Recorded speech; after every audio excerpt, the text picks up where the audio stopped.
Well, when I think visual arts, the thing that comes to mind, of course, for me, I don't necessarily think paintings or sculpture.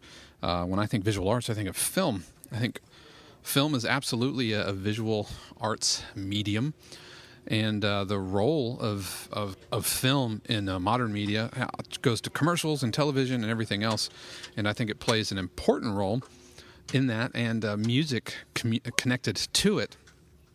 Film and music go directly hand in hand.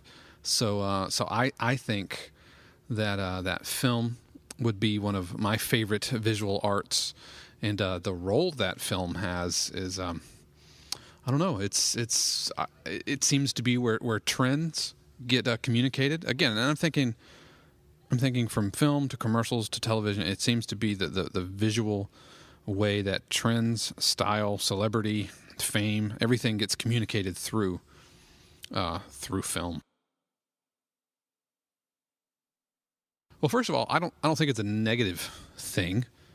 I think that again, tying music to a visual medium, I think that with the advent of cell phones and iPhones and iPads and everything, I think there's an unprecedented need for media and for film or for gaming production. I think there's an unprecedented need for that.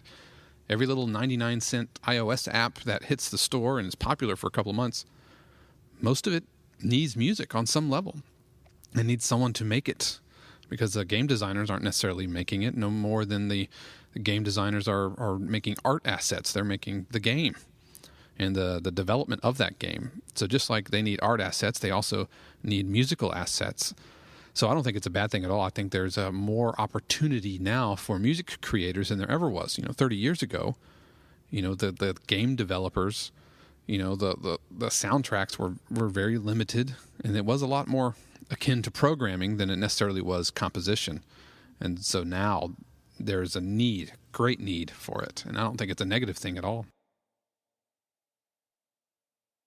As far as popular images, I'm not sure I could think of any specific images as much as I could see styles. I think styles get reformatted through the industry, or rechanneled rather through the industry. If I was to take example of like Batman and superhero movies, for example, you could see how Christopher Nolan brought in a new visual style to the Batman franchise.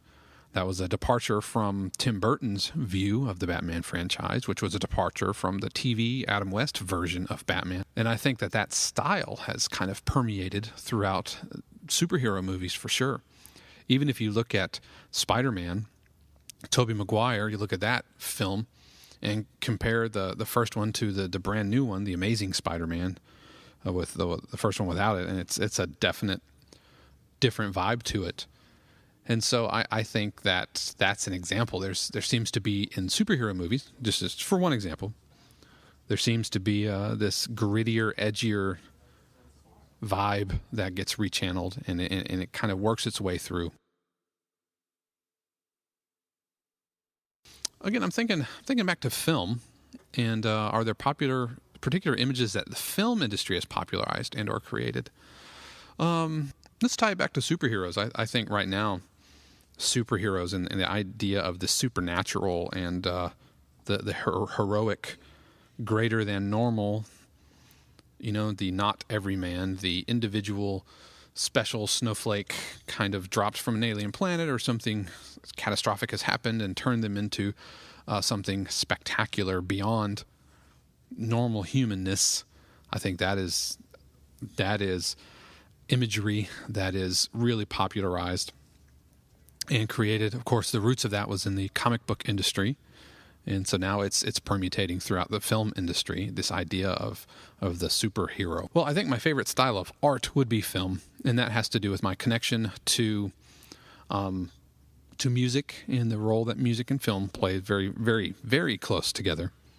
So as a film, to choose my favorite filmmaker. As a kid, it would have easily been Steven Spielberg, but now I would say my current favorite director would be J.J. Abrams. I really like everything that he's done, everything from Cloverfield to the new Star Trek movie.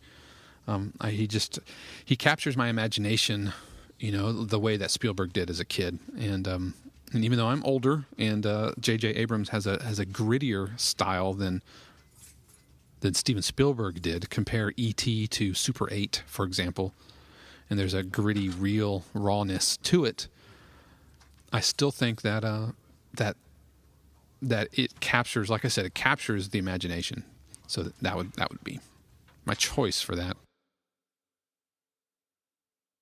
Well, I think that all art is interconnected. I don't think that any one art form exists in a vacuum and isn't influenced by other art. If you look at opera and ballet, those are all visual mediums that share a very close relationship to music, for example. And even there are pieces that are composed that are based on poetry or paintings as well. So I think they have always historically shared a commonality to it. And like I said, no art really exists in a vacuum. And I read there's a music history book created by or written by Roger Kamian. And what he does at the very beginning of each chapter, it's like a music appreciation book, but what he does at the beginning of each chapter is he kind of outlines the what's happening historically, like politically in government. And then he also ties together and he outlines what's happening in the world of art at the same time that the music we're studying. So during the Baroque era, you can see what painters and sculptors are doing, and during the Renaissance, you can see what's happening politically in the government and what's happening in other art fields. And they all have an influence, and they all share the same kind of artistic space and time.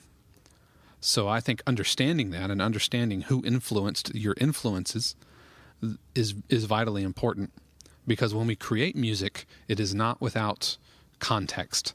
And so understanding the history of that context is vital and very important.